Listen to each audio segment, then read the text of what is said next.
I'm afraid to say that I think that cognitive dissonance is probably necessary for everyday survival. Everyone does it a bit. You mean tolerating cognitive dissonance? No, practicing. Actually practicing it. Practicing, because, I don't know, take the case of someone who's a member of MoveOn.org. They think the United States government is a brutal, militaristic, imperial regime that crushes the poor and invades other people's countries. But they pay their taxes. It's very, very rare that they don't. They send their children to school. They do their stuff. They don't act all the time as if 10% of what they believe is true. Right. Yeah. Partly because it would be impossible. Same with people in the 50s members of the John Birch Society who thought President Eisenhower was a communist. Okay, you get up in the morning, you believe that. The White House is run by the Kremlin, but then you have to go and get the groceries. Right. And do all that stuff. Why aren't you still have to go and do too it. many commitments, yeah. But you absolutely wouldn't be challengeable in your belief. It would be very, very important to you, but there would be no way in your life, your real life, of vindicating or practicing the opinion that you have. And I'm sure that the same is true of people who say, well, I shouldn't really prefer one child to another or one parent to another, but I do. I'm just not going to act as if I do. Right. All kinds of things of this kind. But what do you think as educators? Or Senator Craig saying he's not gay. I'm thinking in his own mind, he's absolutely sure he's not. Right, yeah. But he can't manage his life by saying he is, or he isn't. Yeah. So a question I wanted to ask was this. We should ask ourselves what our real objective is. Yeah. Do we in fact wish to see a world without faith? I think I would have to say that I don't. I don't either expect to or wish to see that.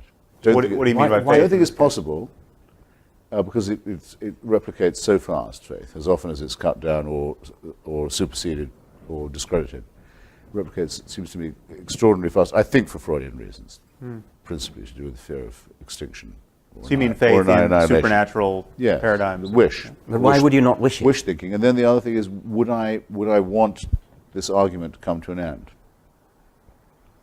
With all having conceded that Hitchens really won that round. Now nobody in the world believes in God. Now, apart from being unable to picture this, but I'm not completely certain that it's what I want. I think it is rather to be considered as sort of the foundation of all arguments about epistemology, philosophy, biology, and so on. That it's the thing you have to always to be arguing against. The other explanation. It's an extraordinary thing. I don't understand what you're. I mean, I understand you're saying that it'll never work.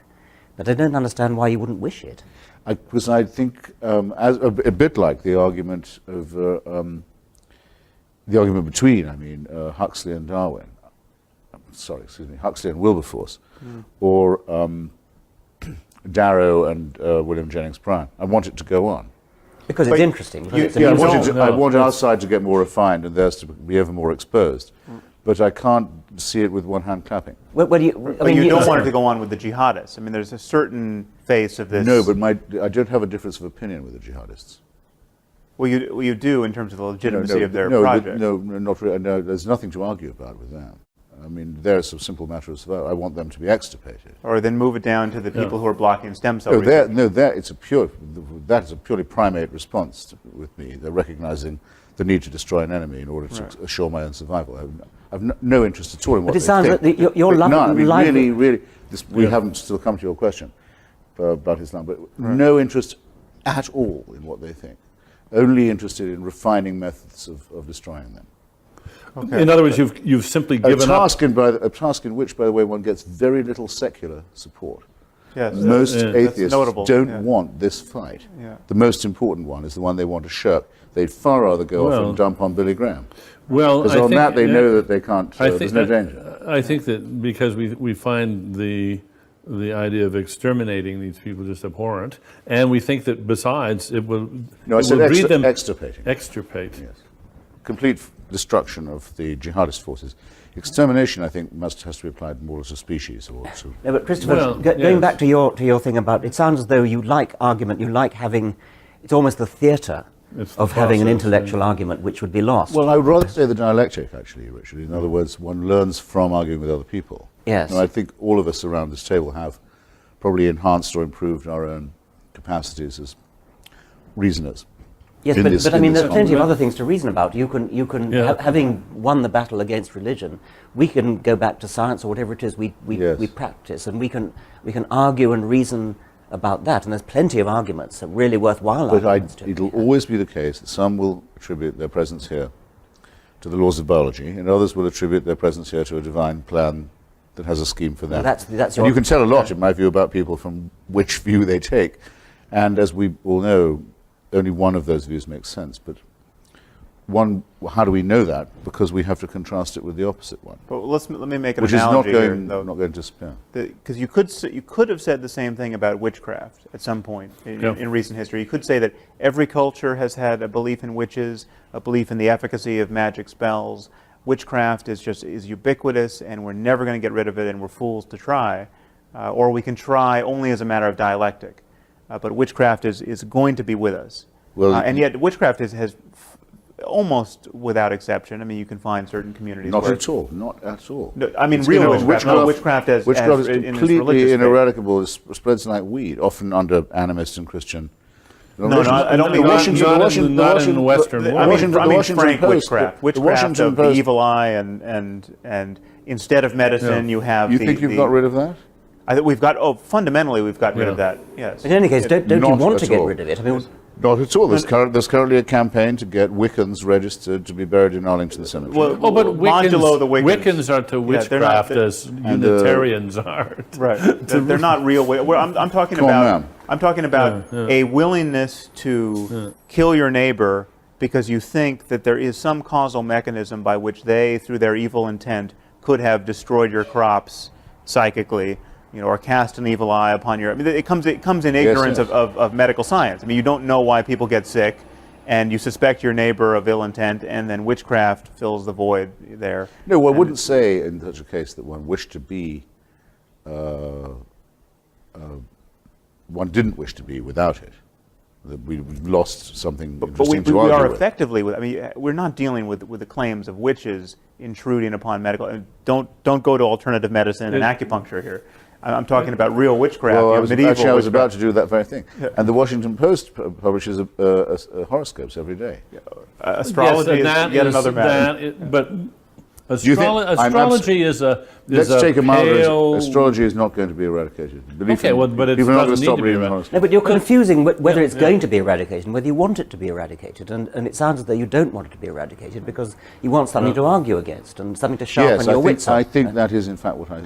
But in fact, instead of thinking about eradication, why not think about it the way an evolutionary epidemiologist would and say, what we want to do is we want to encourage the evolution of avirulence. We want to get rid of the harmful kinds. And I mean, I don't care about astrology. I don't think it's harmful enough.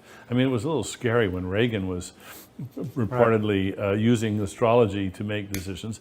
But that, I hope, anomalous case aside, I find the superstition that astrology is important to be relatively harmless. If we could only do the same thing, if we could only relegate the other enthusiasms to the status of astrology, I'd be happy. Right. Well, look, you don't accept or you don't like my answer, but I think the question is going to be asked of us. It was asked of me today, actually, again on the TV. Said, do you wish no one was going to church this morning in the United States? Right. What's your answer? Well, I've given mine. Richard's disagreed a bit. The answer I gave this morning was, I think people would be much better off without false consolation, and I don't want them trying to inflict their beliefs on me. They'd be doing themselves and me a favor if they gave it up. So perhaps in that sense I contradict myself. I mean, I wish they would stop it, but then I would be left with no one to argue with. But you have many other subjects. And I certainly didn't say that I thought if they'd only listen to me, they would stop going. Okay, so there are two questions here. So that was my very experimental answer. But I'd love to hear, would you like to say that you look forward to a world when no one had any faith in... Yeah, I want to answer this. Whether it's astrology or religion or anything else, I want to live in a world where people think skeptically for themselves, look at evidence, not because astrology is harmful. I guess it probably isn't harmful, but if you go through the world thinking that it's okay to just believe things because you believe them without evidence, then you're missing so much. And